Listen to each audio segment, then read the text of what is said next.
The watermark you see in the corner of this video is because I was successfully able to create this video using KineMaster on my phone. But more on that later. I've seen a good amount of videos on iPad-only workflows or iPhone-only workflows, and I recently switched over to the Samsung S21 Ultra, which has Samsung Dex, and I thought to myself, could I use this phone as my only device? Not like, could I have it replace a laptop that I take out on occasion, but like, could I legit use this phone as my only computer? So I tried to think of things I do for work on a regular basis that need a computer, which of course is all of my work. And I wanted to see if I could accomplish those things using only my phone. So here's my list in order of least resource demanding to most resource demanding. Number 1, Microsoft Excel, which although this program can be demanding, what I use it for is pretty basic. Email, research and writing, basic internet browsing like media consumption on YouTube. Having a butt ton of tabs open at the same time. It's not uncommon for me to have like at least 10. And then of course, video editing. And as you can tell, the vast majority of my work takes place online. So I don't actually need a computer to do that many things. I just need it to do them well. But I should point out that just because this is all I technically need to do my work, I prefer to have my computer be capable of a lot more. Occasionally, I play video games or record audio files or other things that were definitely natively designed for a desktop environment.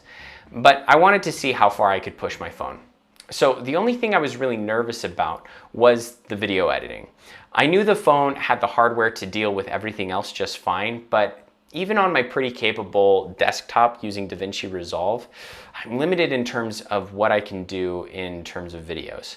So how did everything turn out for me?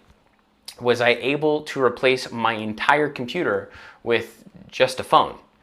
I mean, the short answer is yes, but that's not to say that it was a better experience than my desktop.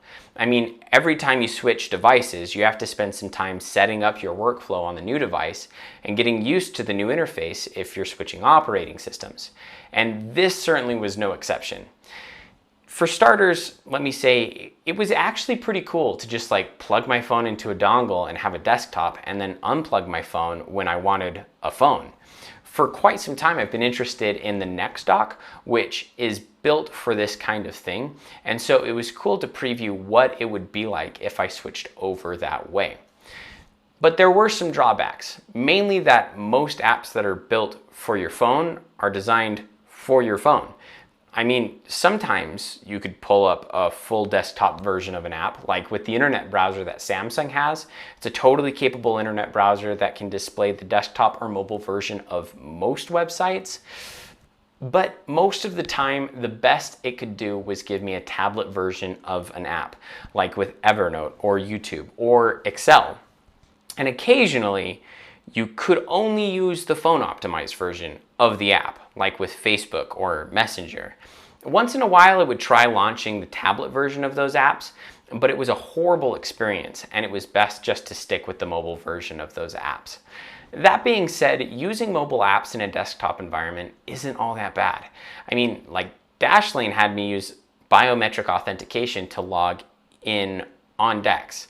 So I think that's pretty cool, and most apps have most, if not all of the features of the desktop apps on the mobile app. So I didn't feel like I was wanting as much as I thought I would. Your phone also doubles as a trackpad,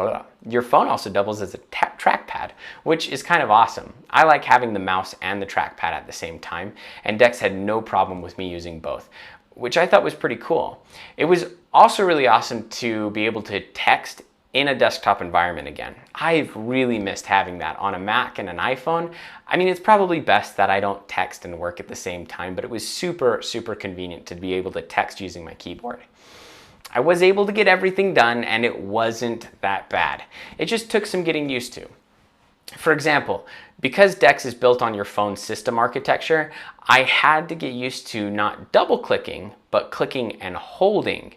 And that was rather strange, but it wasn't too bothersome, and I felt like I got used to it pretty quickly.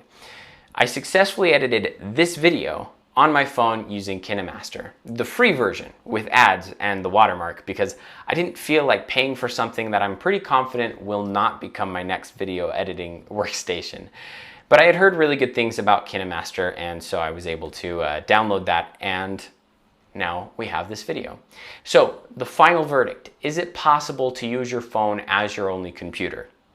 Yes. However, I wouldn't necessarily recommend it unless you're already have a really powerful Samsung phone.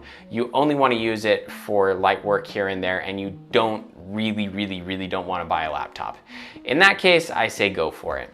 I did also notice that the dongle was pretty hot pretty much all day, and my phone got pretty warm towards the end of the day.